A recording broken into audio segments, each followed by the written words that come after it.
comedians, we are fortunate to be able to talk about humor and change, obviously because we do a lot of humor, but also because we're in change situations every single week. I'm from a different audience, different organization, different industry, different state. And a lot of times I have to use humor to change the energy to get people in the mood for humor. Like this is set up great. You guys are set up very nicely. But a lot of times people think comedy can work anywhere, all right? And they will just send us out in weird situations. And we have to use humor to change the energy to get people in the mood for humor. One time I had to go up to do comedy. It was at a healthcare event. They were giving out their service awards, you know, for years of service. And they gave out 292 service pins. And people walked to the stage, got their pin, walked back. 292. Then they sent me up there at about 11 o'clock at night, all right? And I got on stage, I said, you know, I got my 5-year pin just sitting here.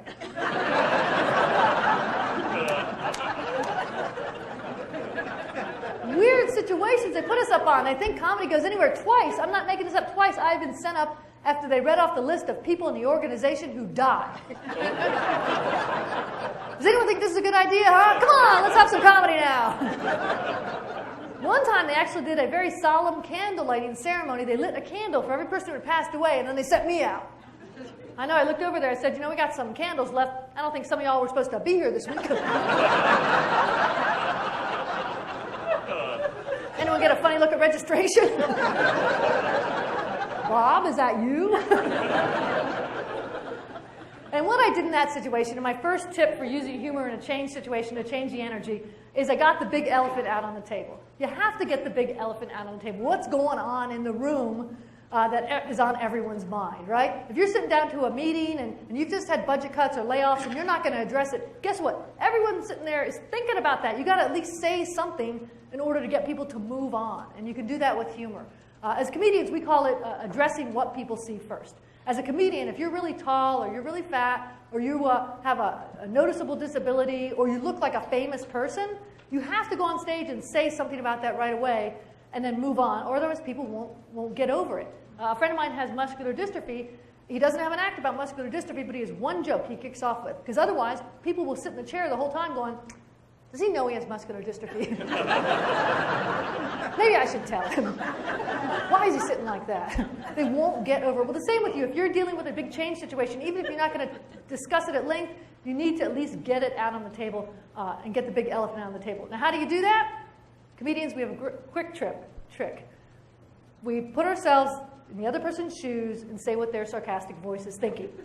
Put yourself in the other. That's where the humor is, right there. Their sarcastic voice. Put yourself in the other person's shoes. Say what their sarcastic voice is thinking. The fastest way to get the humor. What are these people thinking about the candle lighting ceremony they just had? You know, we all have a sarcastic voice in our head, don't we? You know, not just comedians. The first time you were ever disciplined by mom and dad, you had a comeback, didn't you? You just didn't say it because you wanted to live, right? Yeah. Kids actually do this all the time, too. They always kind of kick in what we're thinking, right? They blurt out what we're thinking because they don't have those filters. I went to dinner with my brother and his wife and their 3 boys to a Mexican restaurant. My 12-year-old nephew, Patrick, ordered the Fiesta platter, which was the size of Mexico. Okay, it's huge, all right? And the check came, and I grabbed the check, and my brother's trying to get the check, and we're doing that check tussle thing. After a couple minutes, Patrick blurts out, Dad, let her have it. We don't know how much this thing cost.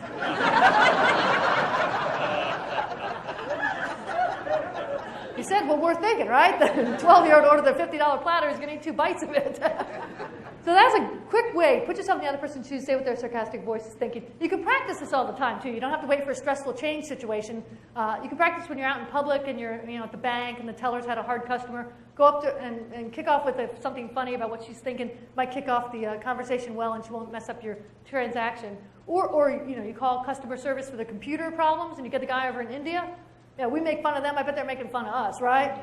What do you think he's thinking after 8 hours of our silly questions, huh? Yeah, maybe if you kick it off with something funny about what he's thinking, he won't tell you to reboot your computer, like you never thought of that one. And that's my sarcastic voice. Don't use your sarcastic voice, all right? It doesn't work out, right? Does it? It just comes off bitter if you use yours. I was flying cross country to Baltimore one day, and I got off the plane. It was like 4 o'clock in the afternoon, and I was hungry. I went up to one of those grab-and-go food places. I grabbed a banana. And, all I had was a 20 because I figured they'd been open all day. They probably got change. Hand the woman a 20. She looks at me, looks at the 20, looks back at me and goes, as snarly as she can. She goes, what do you think I'm going to do with that? Now, my sarcastic voice had an idea. But when it cost $20 and the banana wasn't worth it. I'm not making this up. Her name tag, her name was Joy.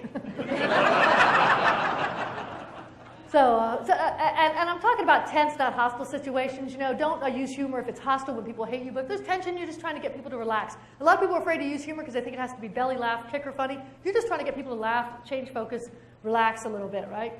And don't use it again if you're angry or something that doesn't work so well. Now, sometimes you can't just kick off with what people are thinking. You can't just blurt it out like my nephew did. Comedians, we have a couple tricks, all right? The first big trick we use, we'll do a survey, quick survey. How many people think? Blah, blah, blah. And it clears the air and gets people to move on. I've had to use the quick survey method a lot when I'm brought up after things that I don't think are a good intro for comedy.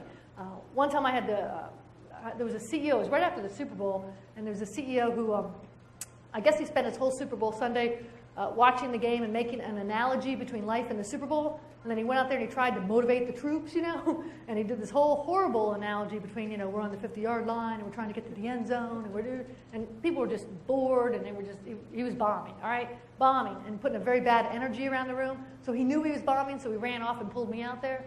So I used the quick survey method to change the energy. I went out and I said, hey, quick survey, how many people hope next year during the Super Bowl Bill does like the rest of us and just drinks a beer?